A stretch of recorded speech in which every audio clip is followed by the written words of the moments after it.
Assalamualaikum warahmatullahi wabarakatuh. Alhamdulillahirabbil alamin. Segala puji bagi Allah yang telah memberikan kita berbagai macam nikmat, salah satunya nikmat sehat sehingga kita dapat kumpul sehingga saya dapat membuat video ini dengan baik dan benar. Kemudian tidak lupa kita sampaikan selawat serta salam pada junjungan Nabi besar kita Muhammad sallallahu alaihi wasallam yang telah membawa umat Islam dari alam kegelapan menuju alam terang benderang. Baik, perkenalkan di sini nama saya adalah Dodi Swandi.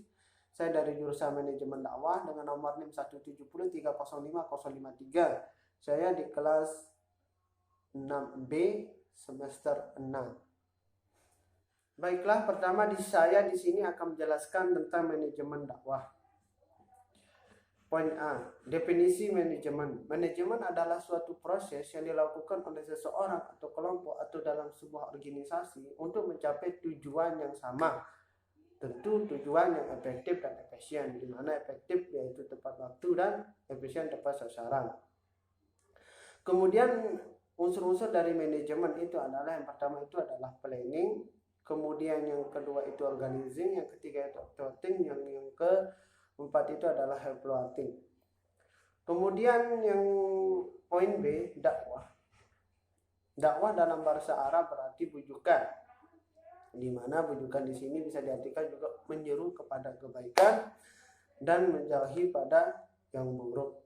Itu pengertian secara harfiah. Namun pengertian secara istilah, dakwah adalah salah satu media yang menyuruh kepada kebaikan, baik itu secara lisan, tulisan, dan perbuatan. Sehingga jika kita lihat dari efek atau peranan dakwah dalam tataran sosial yang sangat perlu untuk di manajemen dan dikelola sehingga mampu mengatasi permasalahan yang ada di dalam masyarakat. Jadi dakwah dapat diartikan sebagai menyeru atau mengajak kita untuk beriman kepada Allah Subhanahu wa taala.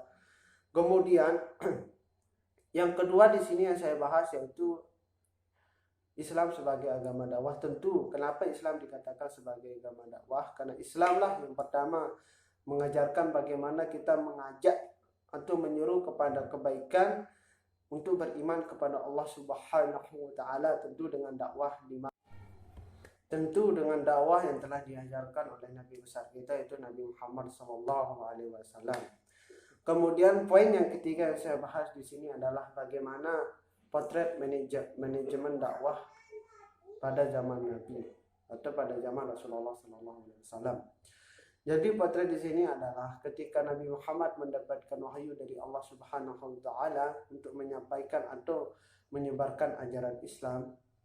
Setelah dia diutus menjadi nabi saat umur 40 tahun, di mana tahap dilakukan oleh Rasulullah yang pertama itu adalah untuk menyampaikan dakwahnya secara Islam. Yang pertama itu adalah Rasulullah berdakwah secara sembunyi-sembunyi, di mana Rasulullah menyampaikan ajaran Islam dari pintu ke pintu. Kemudian itulah kecerdasan dari Rasulullah. Rasulullah mengenal banyak sahabat. Yang pertama itu adalah Abu Bakar, kemudian yang kedua itu adalah Umar bin Khattab, kemudian Utsman, kemudian Ali, Sayyidina Ali. Di mana Rasulullah bisa menggunakan 4 sahabatnya ini adalah sebagai senjatanya untuk menyampaikan dakwah Islam. Di mana setelah Umar masuk Islam, di sini Rasulullah dapat menyampaikan ajaran Islam atau berdakwah secara terang menerang tanpa harus sembunyi-sembunyi. Karena di zaman itu Umar sangat ditakuti oleh kaum Quraisy di daerah Arabia. Kemudian Utsman, di mana Utsman di sini adalah orang yang terkaya dari para sahabat Rasul, di mana dengan kekayaannya ini Rasulullah dapat menyebarkan luaskan ajarannya juga dengan sahabatnya yang bernama Utsman ini, bagaimana untuk kita berdakwah atau bersedekah dan sebagainya. Dan ada juga Sayyidina Ali dan kecerdasannya yang luar biasa. Jadi manajemen yang dilakukan oleh Rasulullah untuk mencapai dakwah ajaran Islamnya itu dia menggunakan 4 sahabat ini.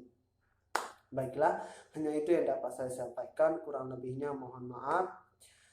Sekian dan terima kasih. Wassalamualaikum warahmatullahi wabarakatuh.